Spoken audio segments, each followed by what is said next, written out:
Hey, Bob and Ray? Yes? You're on the air. Hit it! Go!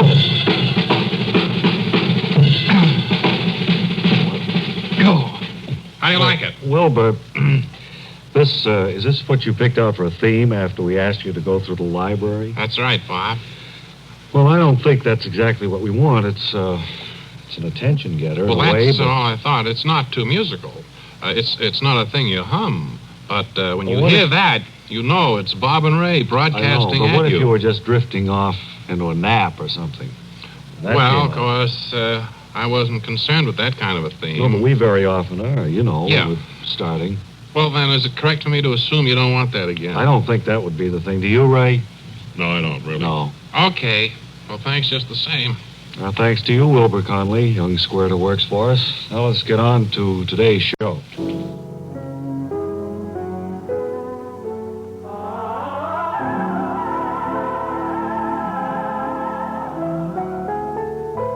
Now, for the many fans who wait for her on the radio, we present once again the interesting story, The Life and Loves of Linda Lovelace, Girl Intern.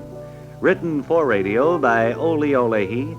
It stars Marcia Van Alshot as Linda, Sherman L. Sturdley as David, with Hugo L. Summerstopper as Uncle Eugene, and Webley L. Webster as Ricky L. Llewellyn.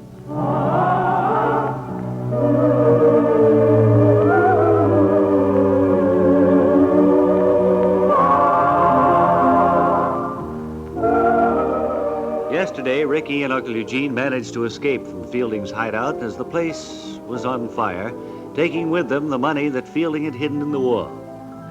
Back at the Lovely house, Fielding is still confronting David and Linda, asking for money. How come no money? Here and say.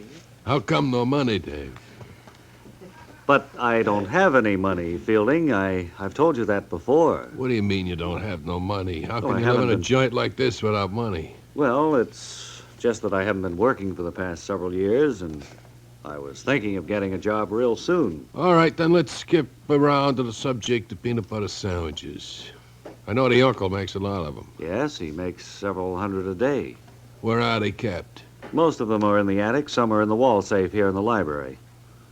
Well, do you know the combination, Davy?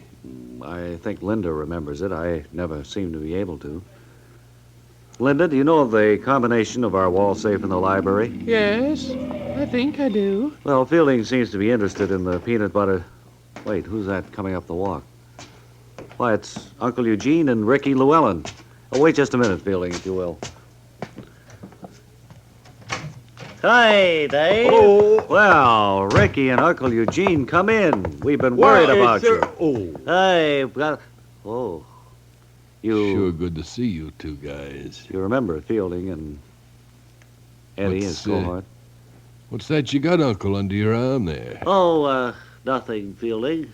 Nothing at all. A briefcase, I mean. What do you get in the briefcase? Oh, in there, it's money. It's money. Money? Where did you get money, Uncle Eugene? Yeah, where'd you get it, Uncle Eugene? Well, you remember, Ricky. I wasn't with you. Well, yes, you were. You were with me when we were Yes. tied up in Fielding's hideout. Yeah, you were with him there, wise guy. Then the place caught on fire. We Yeah, saw a I hole in was. the wall, and there was the bag of money, so we brought it here. Here you are, Fielding. My money. What were you going to do with it, Uncle? I was going to give it to Dave. You weren't going to give it back to me, huh? No, that's what he said. He said no, sir. Oh, well, I was going to give it back to you. If I saw you, I didn't expect to see you here. Oh, ooh. I think I'll take that now, and if you'd open up the wall here, the wall's safe, I'll take them peanut butter sandwiches. So Fielding regains his money and asks that Uncle Eugene turn over all of his peanut butter sandwich collection to him. Sure, and join us tomorrow when we'll hear Fielding say, All right, give me 5 minutes to get away. that's in the next exciting episode in the life and loves of Linda Lovelace, girl intern. Word Carr speaking. Bob, I'd like you to meet Victor Bruce Cowan. He'd prefer to be called Bruce. Bruce, how are you? Fine, Bob, and I'd just like to say it's A real treat to meet you. Holy cow, you sound like Bob. Doesn't he, huh? Yeah, let's get along with the audition because people will think they have an echo. You sound Yeah. so much alike. I could go out in the control room and let you want to do the show today? Who, me? Yeah. I tell you, Bob, rather than All right. have you leave the studio, why don't we test him by sending him down into the audience? That's a good idea because that's what you do best. what I do about the best is bring out interesting things about them. That's your long suit. So, Well, Bruce Cowan, take right. this hand microphone, please. Get down to the audience and let's see how you do it. Thank you, Dennis Howard. Friends, this is Bruce Cowan. Wait a minute, And Bruce. the, I'm Ray Goulding. Oh, And Miss Howard isn't here now. right. Okay. I have the audience microphone here, and as Bob would say, I'm going to try and find some interesting people to chat with, people with unusual stories, maybe from unusual places, who do unusual things. And I see a very distinguished gentleman right here in the front row, sir. I wonder if I could have your name, please, and a few words of chatter from you. Thomas Jefferson.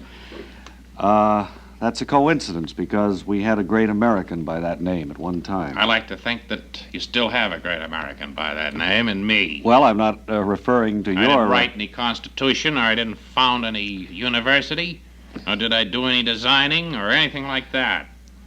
But boy, when you question my patriotism, I could punch you right in the nose. Ray? Yeah? Come up here a second. Yeah. Come up here, Bruce. Excuse me. Now, there was a I real- ran into a little Yeah. trouble. I don't know if you heard what went on. I picked a gentleman who looked very distinguished, Right. Well, and they look. told me his name was Thomas Jefferson. Well, now, see, there's the first, that is the first thing you should Bob, what would you have done in that case? Well, Bruce, do. Just a second, if Bob, it were let me me... explain it to Oh, them, all right. please. Because they're only going to be confused with Yeah, you yeah, talking. yeah. The mistake you made is this, Bruce. You should size up the audience. Well, I did. Before you put a live microphone in front of anybody's mouth, make All right. sure they're not nuts Well, granted, I thought that he was... or loaded. I mean, you well, never know. He looked distinguished. I and did it. You see the gray hairs in my head? That's from doing a man on the street show and not checking the people I was going to talk to first. So, Yeah, you'll have to get Just Ray to remember. tell you about that someday, Oh, Bruce. He Mamma really mia. ran into some funny things there. those gray hairs were put there by people I talked to on the street I- with a live microphone tell you- before the days of tape and pre-recorded Right. and augmented. What? Ray, this is Bob. Yes. Uh, Oh, hi, why Bob. don't we let Bruce kind of size up the audience again while we mention the Rosemary Clooney Bing Crosby show or Who's the that? Crosby oh, yes, Clooney yes, show? Yes, sure. And we have a biographical sketch of both Bing and Rosemary right here as part of that story. Hey, you know, I didn't know that Bing started out as an artist way back there in Spokane, Washington. I didn't see that part. Said that he painted a "Please feed the kitty" sign on the front of his drums. He used to play a mean set of skins with Al Rinker's toe-tapping trio. Here's something else a reviewer said about Rosemary Clooney's singing. This is one gal who sings great and still sounds like a girl from your own hometown. Where's Rosemary's hometown? Cincinnati. No, it isn't. It's Maysville, Kentucky. Kentucky. Sure. I've Have you ever been been to there. Maysville? Plenty of times. Speaking Nice of place. Cincinnati, can you spell it? No, I can't. But I don't know why I should have to. Well, anyway, just a reminder that Bing Crosby and Rosemary Clooney are going to premiere on CBS Radio this coming Monday. So you make a note of that. And, okay, Ray, you want to take over with All right. Victor Bruce? Okay, now, go on back I there. think I've looked them over a little bit better You now. got a hold of an obvious wackadola the last time, so be very careful now when you go out. Remember, All right. this is an audition that could be very important to you. Okay, well, watch Your this. whole life may be changed if you become Bob Elliott's live substitute. Oh, I know that. Go I ahead. know it's something to shoot for. I'm going back about halfway through the Bob and Ray audience now to a gentleman I've had my eye on since he came into the studio just before we went on the air. And he is right here on the aisle. If I can just get this microphone wire down. Sir, could I ask you your name, please? I, Charles Dickens, sitting here with you as you wait Yeah. for me to take up these books of mine, one by one, Well, and turn their leaves so I you didn't- may listen to me.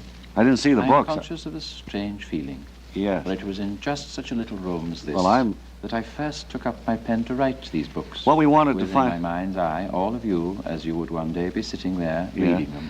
We wanted to ask you a few Since questions. then, my horizons have expanded prodigiously. Wanted I to... have traveled. Unusual The mighty place. roar when I took the stage almost frightened me until, as I stood there about Why- to turn over the first page, Ray? They became a Yeah. Right. night. Yes, Bruce. Could I come up on the stage a Still, minute? my friend. Yeah, come on. Thousands upon thronging thousands. Boy, I don't know whether it's just your luck Boy, oh boy, you get some real doozies in your audience. That was Bob speaking. Look, Bruce. No, that was Bruce. That was me. Oh. See, I hit another one there. Oh. Well, look, Bruce, another mistake you made. That fella who said he was Charles Dickens was an obvious wackadola, too. You know. No, it was Charles Dickens, but he just talked and talked and talked. I couldn't stop him, you know. No, it was He had the Charles books there and Dickens. everything. It wasn't? No. Look, it's 1960, and when you see a fella dressed with a collar like that and a tie and shoes like that, you've got Well, I did notice you've that. got to figure you're in for a troublesome interview. I don't know as to... I just couldn't get a word in edgewise there. I tell you what, I'm going to do. Yeah. Maybe we'll send you back to the audience, but before we do... Could I try just once more? No. I want you to try a commercial for us. See? Oh, all right. See how you do a commercial. Then after that, we'll let you try once more in the audience. Okay? Friends, No, do you suffer? No, wait a second. First, there is this, and then you come in. Oh. Okay? You introduce me. Right. Now, let's see. Do we have that commercial set up? We're looking... No, all right. We'll try... What do you do when they don't have it set up? Well, that's something they didn't tell me, you know. Well, Phil, describe the studio or something important that happened to you as you drove in. Maybe you were passing over a drawbridge or... Well, as a matter of fact, when I Sorry, did... you don't have time to hear that interesting I'll tell you story. sometime. It's a All good right, story. here's the commercial. Here's Hollywood star Mona Freeman. Who feels like acting with a miserable cold? I relieve cold distress the fast way with 4-way cold tablets. Yes, tests of all the leading cold tablets proved 4-way fastest acting. Amazing 4-way starts in minutes to relieve muscular pains and headache, reduce fever, calm upset stomach, also overcomes irregularity. When a cold strikes, do what I do. Take 4-way cold tablets. It's the fast way to relieve nasty cold distress and feel better quickly. 4-way, only 29 cents. Now, our program will continue in a moment after a word about another fine product of Grove Laboratories from Victor Bruce Cowan. To get rid of embarrassing dandruff in 3 minutes, change to Fitch Dandruff Remover Shampoo. 3 minutes with Fitch regularly is guaranteed to keep unsightly dandruff away forever. Apply Fitch before wetting hair, rub in 1 minute. Add water, lather 1 minute, then rinse 1 minute, and every trace of dandruff goes down the drain. 3 minutes with Fitch and embarrassing dandruff's gone. At the same time, Fitch can brighten hair up to 35%. Get Fitch Dandruff Remover Shampoo today. I will have to make a refund on that. You do a terrible commercial. Well, I haven't practiced those for quite a while. Yeah. All right, well, now we'll give you one more chance. Down into the audience. Now, let's see you do it. All right, I have the Bob and Ray audience microphone in my hand now, and for a change, I'm going to see if I can find a lady who will be interesting. And, ma'am, whoever you may turn out to be, please try and answer my questions so that at least I can make a good showing in this audition. You have a kindly face, ma'am. I wonder if I could just chat with you, please. Oh, my thistle cat was wonderful. Oh, we're off. His name was Thistle Blossom, and he named himself. He named because his fur was so soft, like that of the purple like part of a thistle blossom. Thistle blossom. His little fingernails are like the prickers around the Well, they're outside. wonderful little pets. And he got so that he knew everything. Sure. Well, He'd they're, do all sorts of things, and he could almost talk. they're wise sometimes. Thistle was a wonderful little cat. Yeah. He knew so much. Well- He had better table manners than the majority of children. Well, I taught him to eat slowly. and he did, huh? When he's a little kitten, I just let him take one piece of meat at a time. One at a time. And I'd tell him to chew it well. And I'd make my jaws go as though I was chewing. Good for the digestion. He learned what I meant. Sure. He'd stop chewing. If I said, all right, he'd swallow it. Well, If I said, chew it some more, he'd chew it some more. one of very dog... And he could take the tin cover off a jelly glass. Oh, that's hard to He'd believe. paw it with his right paw and tip over the glass, then put his left paw on to hold it, Well, and then he would claw it. yeah. He got the cover off. Well, Then he'd look up at me and smile. I'll bet there is some Curl the interesting... corners of his mouth up and Kind of back when he'd smile. laugh at you. And he knew a waltz when he heard it on the radio. Really? He could He'd dance put to his music? paw on my foot and sit down in front of me. That meant pick me up. Oh, yeah, So well... I'd pick him up and waltz around the room, holding my arms. I'd jiggle him, and he liked that. I love animals. I had a... And Thistle died Oh, I'm sorry. I bet you're still broken up about that. in March 12th, I think it was, or 11th, 1929. Come up here, Bruce. Look, I don't know if she was through. I think she was. I tell you this, you had terrible luck, but your voice is so similar to Bob's. I think we ought to sign him on, Ray. I think so.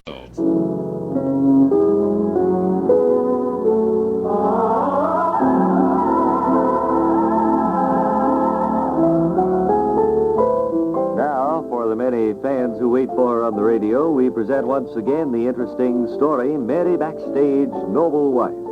The story of a young girl from a deserted mining town out west who comes to New York to try to find romance and security as the wife of handsome Harry Backstage, Broadway star. What it means to be the wife of the idol of a million other women.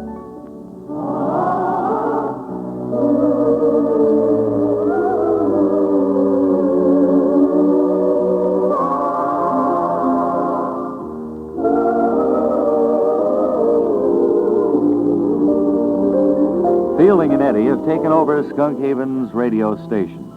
And Larry Lovebreath, deposed disc jockey, has appealed to Police Commissioner Carstairs for help. Now, back at the studio, as the Fielding and Eddie show continues, we're... All right. Let's have the next one up here now. All right, is Harry Backstage? Okay, Harry, remember. If you know the answer, you don't get socked. If you don't know the answer, you get socked. Ready? And if you say the secret word, the bird comes down and hits you on the head. So if you're All right. wise, you won't say no secret words, fella. Well, I don't know what the secret word is, of course. Well, just be sure you don't say it. Okay, here's your question. Let's see. Get a good one. Try to get a good one for Harry here. In the Pacific Ocean, how many boats did you say is floating right now?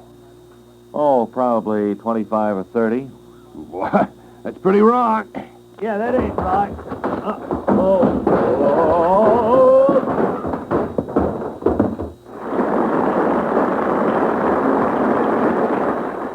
All right, who's next? Me, I blame. Calvin Ugavin. Step up, Calvin. Now then, could you tell us? Quiet up there! No applause. We don't want no applause here. Now then, Calvin Uggerman, could you tell me how many rivers are there in the world that flow north and south, east and west? Oh, I'd have to guess. Better be a good one. Oh, 12. No, that's that ain't right.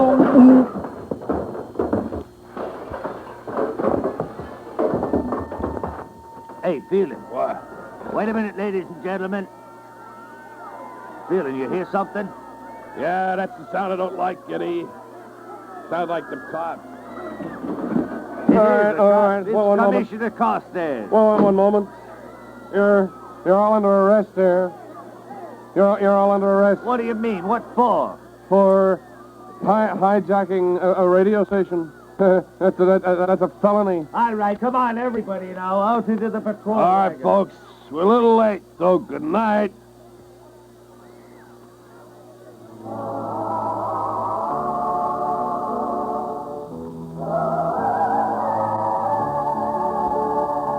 So Fielding and Eddie sign off their program over WFMF and are taken to police headquarters by Commissioner Carstairs.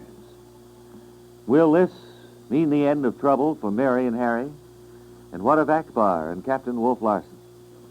Be sure and listen tomorrow when we'll hear Carstairs say, All right, Fielding, I'm going to lock you up for a long time. I mean it.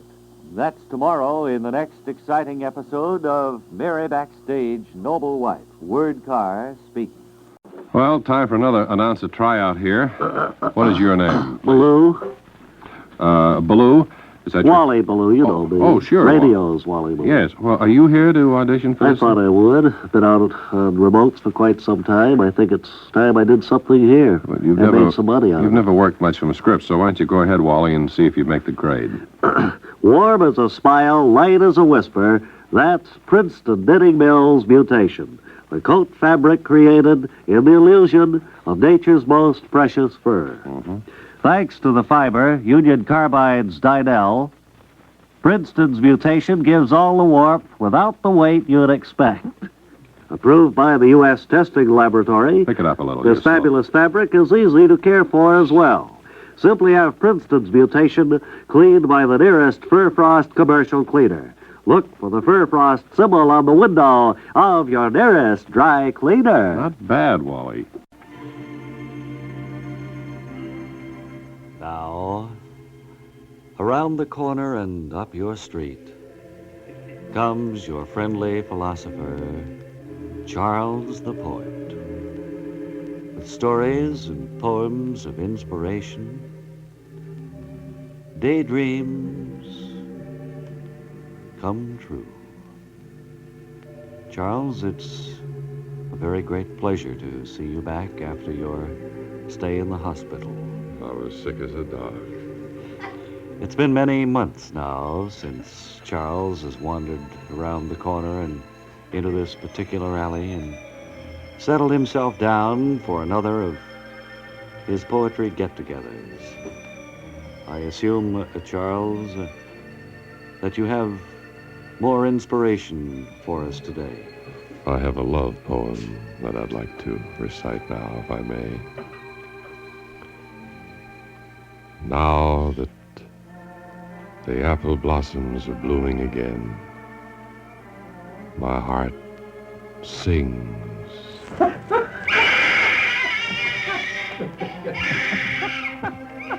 And I remember so long ago when you and I, hand in hand, walked through the apple orchard. Oh, my. And remembered. And I looked into your All right, Charles. And I looked into your eyes. Finish the poem, Charles. And I held your hand in mine. Oh. And slowly, slowly. Get to it.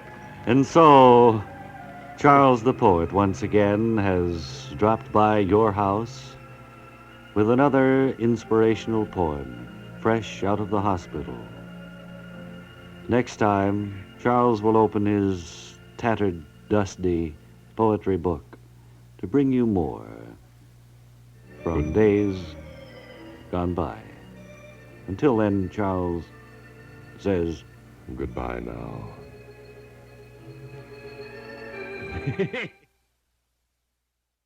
Here now is another member of our staff. Since this is kind of wrapping up the first week, we thought it would be a good day to welcome from the Lackawanna, New York field station, Dean Archer Armstead, our agriculture expert, with a new feature, Dean, The Weekend Farmer. Is that right? That's right, Bob. I might point out that I think that in America, more people now are turning back to the earth, to Mother Nature, on the weekend, to get away from the humdrum of life. Well, of course, there's a good deal of sense to that, Dean, because we do lead pretty strenuous mental lives during the week, at least, and it's good to get a little bit of physical exercise in on the weekends when we can just kind of forget thinking about things and work with the earth. Bob, we've been working so hard up at the Lackawanna field station to come up with what we think is a surefire method of ridding so many people of the burning crab web.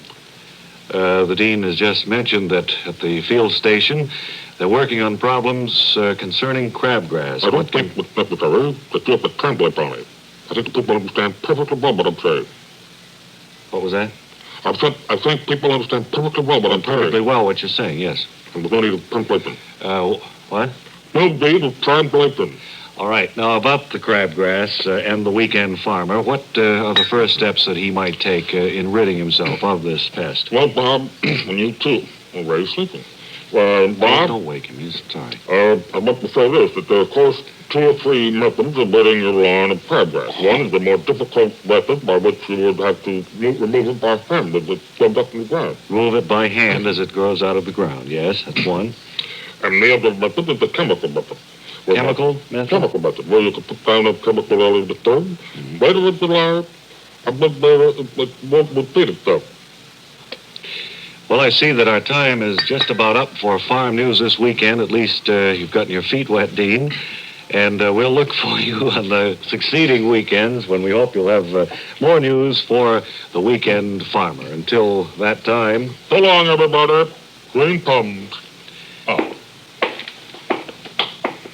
Did you say you're going to call in Ballou today? Yeah, Wally Ballou is out, friends, in the famous Bob and Ray traffic airplane.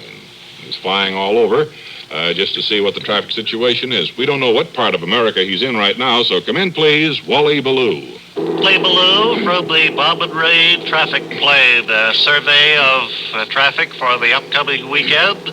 And I might say I appreciate the opportunity you're giving me to broadcast from your plane.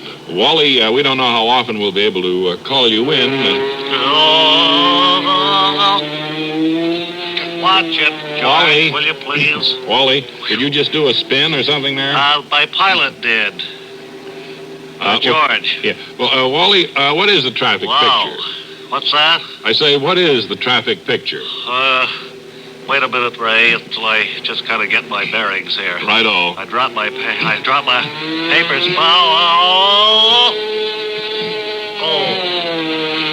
George, I wish you'd keep it on an even keel while we're broadcasting. Wally, I know you're having difficulties there, but there are people listening who want to know what the traffic situation is, so if you could forget your own discomfort possibly and tell us exactly what's happening on the highways, we'd appreciate it. Well, at the moment, I'm in the vicinity of the Holland Tunnel. The traffic as normal on a weekend, Friday, beginning of a weekend.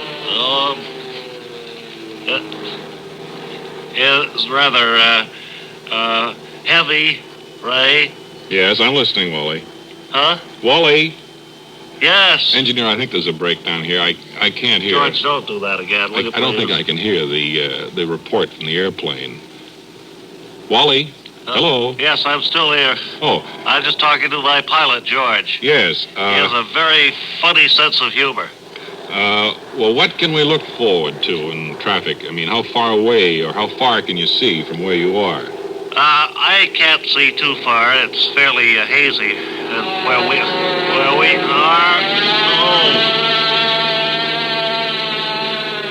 And this is Radio's Wally Ballou, returning it to Bob and Ray in New York.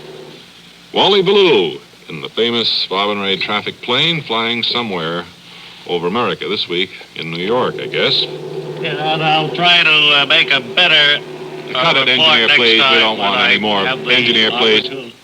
Great. Yes. Now then, let's see. Do we have anything else to do before we sign off for the week? Well, just about time to say goodbye, I think. Not much more for than today that. And for this week. We want the to... end of our first week, isn't it? Just think of it. And we want to thank everybody, too. Vic Cowan, Kirby Ayers, Tom Sheehy, our engineer, Joe Capibo, our sound man, and Wilbur Conley, the young squirt who works for us. Yeah. So, until the next time, this is Ray Goulding reminding you all to write if you get work. Bob Elliott reminding you to hang by your thumbs.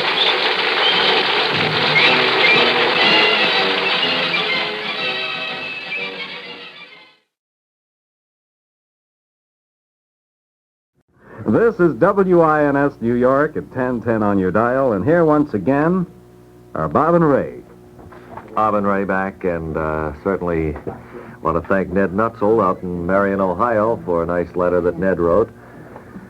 And here's a picture of a man we interviewed some weeks back on one of these shows, a man who lived in a bottle. Hey, that's right. What do you know about that? He's all in. And the temperature here in New York is 55 degrees. The forecast mostly fair and warmer today. The highest temperature is well up in the 70s, partly cloudy and mild tonight, with a chance of scattered thunder showers. Tonight's low in the middle 50s. Partly cloudy, continued warm tomorrow, with afternoon thunder showers, and the highest temperatures again well up in the 70s. The outlook now for Thursday, fair with mild temperatures. On Friday, there's a chance of showers with cloudy weather. And E.D., what's your long-range forecast for the weekend? It's about as long a range as I could make right now. That covers it through Friday. Well, thought you might go a step further. It's a weekend we're considering. Well, Saturday, I think probably will be a little overcast with sunshine, possibility of rain. And clouds? Danger of clouds. No snow. No. Next, Mary Backstage, noble wife. Close in 5 minutes.